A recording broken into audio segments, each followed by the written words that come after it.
Hey there, I'm Mr. Terry. Welcome back to another History Teacher Reacts video. Today we're checking out a video that's doing really well by Chat History. This video is called Why You Wouldn't Survive in Ancient Egypt. All right, this should have a long list of things that are going to kill you. I love learning and teaching Egyptian history, so I'm looking forward to this one. Original video link is down below. Let's get this channel up. Make sure you're subscribing to them. Tell them I sent you, and let's check this out. All right, down the wormhole. Here we go. Well, now you've done it. You fell down a weird witch's wormhole and landed yourself in ancient Egypt. So, can you survive? Which period? Which period? Which kingdom are we going? All right, we old, middle, new? Let's find out. What's your favorite kingdom, by the way? The first thing you might ask is, which ancient Egypt? Because the entirety of ancient Egypt spanned across several thousands of years with quite a few different eras. Let's go with, the iconic New Kingdom, the height of Egyptian power and influence, and the most documented for research purposes. How convenient. Since you made it to this video, I'm going to assume that you're not a literal mouth-breathing, knuckle-dragging, fragile infant. So you can give yourself a pat on your freshly whipped back, because you've already survived the hardest part. Childhood. Okay, so first off, New Kingdom, like he said, okay, the three major kingdoms, it is the one that had the largest expansion. This is when the Egyptian Empire is really an empire. They're going up towards Mesopotamia. They're going into those lands and conquering those peoples. And some of the first treaties and documentation that we have of with historians really recording wars and stuff like that comes from that time period. You may have also heard of Ramses, probably the most famous influential ruler. This is his heyday as well. So this is a magnificent time period for that. If you love big, grand empires, yeah, this is it. Now, however, most of what you probably think about Egypt came out of the Old Kingdom, say like the idea of pharaohs, and most importantly, the pyramids. They weren't really building those in the New Kingdom. They were by the New Kingdom. They were building, temples and stuff like that. But the pyramids, those are actually the oldest time period. Being a kid wasn't easy. Since they didn't have any fancy beeping machines to hook moms up to and keep babies alive, infant mortality rates were extremely high. 20 to 50% of babies didn't make it out the womb. If you survived being born, next up was surviving the world. Much harder. With things like disease, hunger, and other environmental factors out to get you, it's not going to be a stroll through Easyville. I mean, some of these kids look so frail you could practically see their blinking health bar. Hang in there, guys. They need stims. Your main They need stims. Yeah, so, the modern day mortality rates that we see today really didn't start until the Industrial Revolution. We're talking only within the last 150 years or so. And that is because a lot of the medical procedures, of course, that we use for childbirth, but also just the way that people are generally healthier, usually because it's a simple scientific fact. If people are healthier, especially a woman, her baby is going to be healthier. And so when you have more food production, of course, that came out with like industrialization. Now, no knock on the Egyptians. They were some of the first agriculturalists we've ever had. So comparatively to a lot of other places, they're going to have better mortality rates and infant survival rates than other places because they're a breadbasket of civilization. So props to them. But yeah, it's going to take a long time till we get our modern day statistics for birth. Duty as a kid is to help out the family that brought you into this world. We're talking chores, taking care of your siblings, protecting the farm, learning the family business, were peasants. Everything necessary for survival. As far as most people were peasants, as is also the case until I shouldn't say peasants, but working in agriculture all the way until the Industrial Revolution as well, all the way till, again, 150 years It's whatever ago. mama and papa could scrape together, which is mainly bread, milk, fruits, and veggies. Ever have half an onion on dry bread with warm milk? It's actually pretty disgusting, but it's what keeps you growing. Because if you don't eat, I always forget. Well, I always. And hey, if the your papa diversity has a of high enough diets fishing just level, he could bring home a non-existent. pretty sweet catfish to tear into. Get that protein. Gross. Your mother, assuming she survived slopping you out of her belly, would feed and care for your ungrateful ass. But none of that is applicable since you just got orphaned by the space-time continuum. Before we take a look at what to do next, let's see where you would fit in the grand scheme of society, because everyone has their place. Ancient Egyptian society worked in a hierarchy with rich and powerful guys at the top, and everyone else at the not top. So really no change from the modern world. The head honcho around these parts is the pharaoh. He's the divine king, and whatever he says goes. Subscribe. Just under him are Subscribe to my channel too. There's so many of you watching my stuff that aren't subscribing, and you're missing so much. I post basically every day. I post something every day, and I got a lot. I want you around in my community. So, but yeah, Pharaoh is it's a theocracy, meaning religion and state are part of the same thing. Hey, here's I tell my students beginning of the year, it's like, hey, this whole school year is going to be about you learning how to make your own empire. How do you be one of the most infamous rulers in history? We're going to look at all these things from history. Here's step one. All right, if you want power. I don't know how you're going to do this. Convince the people you're a god. If you do that, your power structure will be much stronger. His closest bros and advisors. Then we have an educated and skilled middle class, and then a laboring lower class. Okay, let's be more specific. Who are the bros? A lot of them are priests. They are priests. Now, remember, in ancient times, people believed, and the Egyptians are part of that you could intervene with the gods. They were polytheistic, believed a lot of gods. So that means that if you believe that there are people that can actually interact with the gods and say, bring in a better growing season or give you fortune during war, those people are going to get a lot of respect. So a lot of those are like priests, scribe types. They're at the elite. But then soldiers. Now, soldiers were not just common folks. They were professional soldiers from the noble classes. They came from upper classes. That usually meant they owned land, which means they could be freed up to be able to pursue things like be a professional soldier or a scribe. Now, if you're one of the few ones that isn't in agriculture, you might be one of these merchants or craftsmen that sell that stuff. So you got that, and the bottom farmers. What we don't have on here is slaves. There was a slave class in Egypt. Class with slaves and servants at the bottom, which were usually foreign prisoners of war. Since there's a 95% chance that you'd stick out like a turd in a punch bowl amongst a well-tanned, weird-talking population, you'd probably be captured and sold into slavery. Fun fact, it does not seem the fact that slaves built the pyramids. So that's Old Kingdom, remember. We have a lot of evidence that they were compensated. Beer, barley, that kind of thing. Now, who was doing this? It was farmers, farming people that were in the off season. Okay, they're in the season during the growing where you don't have to be harvesting or planting. That's usually when they provided their services in the labor force for the pyramids, was during that off season. Tough break, outsider. But let's assume you can convince the xenophobic guards that you're one cool dude. Hey, I'm one cool dude. It worked. Perfect Time to get Egyptian. A job. Oh, man. Since you can't speak Wingdings 3, you're gonna have to prove your worth through manual labor. Ooh. Luckily, there's plenty of jobs to choose from, like farming, and over 90% of all ancient Egyptians were farmers, so there's plenty of friends and rivals to be made. See who could grow the best onions or whatever it is farmers did for fun. Wheat. Finger each other's cabbages, I don't know. But your absolute best friend is the Nile River, which is your #1 source of delicious brown water for your crops. Just don't taste test it. Thankfully, the application process to work on a farm. There's some feeding waters, but not a lot. Those headwaters come from Central Africa. There's a few oases and stuff like that are nearby. But yes, most people again are farmers.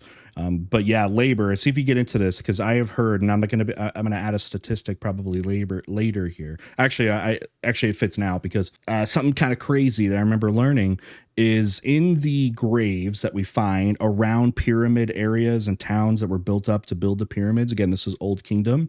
If I remember right, the rate of people that die, or they looked at the bodies and stuff, but it seems to have been an injury, like serious injury is taking place. It's something like 25% or something. That might be a high stat. I can't remember exactly what it was, but I remember when I heard it, it was crazy to think about how many serious injuries there were of people in that time period that likely, again, working on pyramids and stuff like that. Farm is no more than moving a rock from here to there, and with your stellar gamer build, you can easily get the job done. Just remember to lift entirely with your back.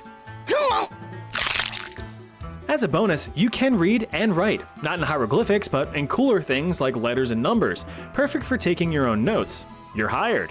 Now you can get to work and earn that bread. But since the Persians haven't invaded yet and introduced proper currency, you'll be working for literal bread. So you slave away for months on Bahir's family wheat farm, eating your brown bread and sandy beer dinners while sleeping on a filthy, crusty, dusty dirt floor. Watch out for snakes. They bite. Oh my gosh, there's bad. Day in and day out, you famous story, right, of Cleopatra, who's Greek, by the way, a part of that Ptolemaic dynasty. Basically, Alexander the Great's his people coming in and ruling for years. But yeah, died by an asp, right, like a suicide with her lover Mark Antony. Oh man, all the stuff around the Nile is dangerous too. They got the freaking crocodiles. Oh my gosh, aren't there hippos down there? Like, yeah, it's like basically the Nile and the area around it is basically the continent of Australia. Your sickles and your hoes, dreaming about the hoes you left behind, taking extra caution not to get too distracted. Oh, looks like you cut off Bahir's arm. Bahir will remember that. Super common evidence. It's then you look down and notice some squishing between your toesies. The ground's getting rather moist. Ah, the Nile's flooding, you say to no one. After you finish fighting off the invading river rats using your +7 strength copper sword, it's time to pause the farming grind and try your hand at construction while... So the Nile flooded every year at literally the same exact time every year. They could predict it within a few days. And it was awesome because so many rivers in the world, the good rivers that bring in a lot of nutrients, which is what like the Nile did, a lot of them don't flood very predictably. And when they do, it's a very sudden rush that is very destructive. Say just go up to the Egyptians' neighbors up in Mesopotamia, the Tigris and Euphrates. Those are unpredictable and violent floods. And when those come, I mean, they have some benefit, but like they're cursing the gods because they're like, gosh, because they believe the gods control that stuff. You guys are cursing us here. And actually it leads to the religious beliefs of the Mesopotamians, people like the Sumerians who thought their gods were angry and like were always punishing you because it looked like natural disasters are always coming down on you. But for the Nile, since it was a calm flood and it was predictable, they loved it. To them, the gods were awesome, so they had that and they could prepare for it, and that's why it was so productive. All right, construction time. Its thing. Oh look, the pharaoh wants you to help build a new pyramid. Lucky you. Didn't do that in New Kingdom though. Since you have countless hours placing virtual cobblestone under your belt, this sounds like a pretty sweet gig. Just keep an eye out because sometimes it's not yourself that you need to watch out for. What's crazy when you look at the timeline of Egyptian history, which again is like 3,000 years, is to these people that we're looking at now, like the New Kingdom people, the pyramids were ancient to them. Like we're closer in time to some of those. That's crazy. Like to some of those people that lived during the New Kingdom, like us. Okay, especially like the Greek time, like they're closer to us than they were the ancient Egyptians. Isn't that nuts? Is just part of your worry though, because you still have the biggest killer of them all. Diseases like slaves are the hot and trending collectible at the time. You could even trade them to your friends if you're feeling generous enough. I got trachoma. Well, I've got first edition smallpox. Check it out. Yeah. And you're dead. With 21st century wrinkle brain, you know that you need to keep clean to prevent disease. So you take a dip in the Nile to wash your many crevices. Just downstream of the laundry, which is downstream of the town's dumping grounds. Is that, hold Looks on. like you picked up a friend. Hold on, check that. Is that like the Halo ring? Like the Halo? You know, they live on a halo back there. Is that what's going on there? Okay, now you're going to get diseases crawling up your, Downstream of the town's dumping grounds. Uh-oh, looks like you picked up a friend. A parasitic flatworm went and crawled up your roundworm. And now you have schistosomiasis. With that comes a fever and aggressive diarrhea. And since we're in ancient times, you know what that means. Yeah. But little wriggling worms aren't the only threats you face. They had surgery. Like the infected fellas a minute back found out, there were many different diseases sickening up the land. The most popular being tuberculosis, smallpox, and malaria. These guys malaria within any place you're gonna have wet places like that, you're gonna have malaria. They're showing here like some surgeries. So I don't know if this is this one specifically that you can see back here. Let's go back to this. One of the things that the Egyptians were innovative of was cataract surgery. Actually, now I don't know what they replaced it with, if they actually took out your lens. So the cataract is when the lensing of your eye clouds. It gets some, I don't know if it's calcium or whatever buildup gets in there, and it can clouds your vision. It can essentially blind you. But we have evidence that they performed cataract surgeries. So I know exactly how that did. And I think there's like brain surgeries. For an ancient people, they were some of the best at surgeries that we have seen. Popular being tuberculosis, smallpox, and malaria. Those are some of the biggest killers in world history. These guys would make sure that your stay in ancient Egypt would be a quick one. So be sure to swat some skeeters and tell your neighbors to cover their coughs for Ross' sake. For Ross. Oh, sorry, I thought that there was a mosquito on you.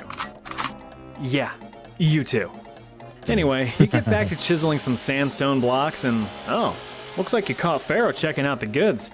He admires your strong physique, attention to hygiene, and glistening back sweat. What does he want? He even heard about your conquering of the river rats, and he's impressed. Those are some good qualities. Good qualities for a soldier. You just got bumped up a few societal ranks. Look at you go. Oh, Pharaoh wants to expand his empire. Well, now your promotion makes sense. Well, I'm not gonna lie, it's probably still a much better life than those workers and those construction workers and the peasants, especially when Egypt was so dominant so long that they were very successful in wars. But and yeah, like, you know, injuries and obviously battle wounds. You guys understand also, before the medical inventions of the, you know, Industrial Revolution, you died more from your wounds and like some kind of disease or ailment, gangrene, something like that, you know, than actually dying on the battlefields that way. Because if you got something and it got infected, you were done. Time to go to war. Okay, who are we fighting this time? Being a soldier can't be too hard, right? You just pick up a shield and a sword and swing it a little. After all, people are just bigger rats. Oh, sweet, they even have the cool curved swords. Curved swords. It's called a khopesh, and boy does it hurt. But if swinging a sword ain't your style, you could opt for something a little less slashy and a little bit more stabby. If you want to poke someone further away but still want to be close enough to revel in their death, I recommend a spear or javelin. If you really have the urge to stab someone at least a few thousand scarabs away, go for the simple and sweet bow and arrow. Yeah, so the chariots and stuff probably came in from the Hittites. I believe they're the ones that came in. They came in, that's like Middle Kingdom stuff. The fall of the Middle Kingdom. The Hittites came in, and they were some of the earliest pioneers of ironworking.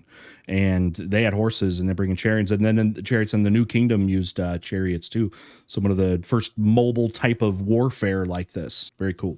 It never fails, unless you miss. All right, time to step onto the sandy battlefield and fight for a country you just fell into. The enemies of the day are the Sea Peoples.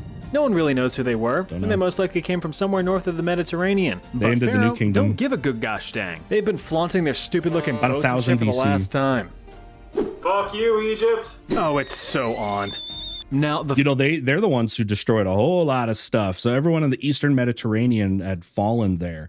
The Mycenaean civilization's going to collapse. Actually brings it eventually it's end of the Bronze Age and the beginning of the Iron Age. And then once the Greeks, by the way, that we know of, really are going to kind of take that place in that peninsula. But also over in Mesopotamia, all those different civilizations all collapsed, and it was within about 50 years, we think, about 1000 BC to about 1050 BC.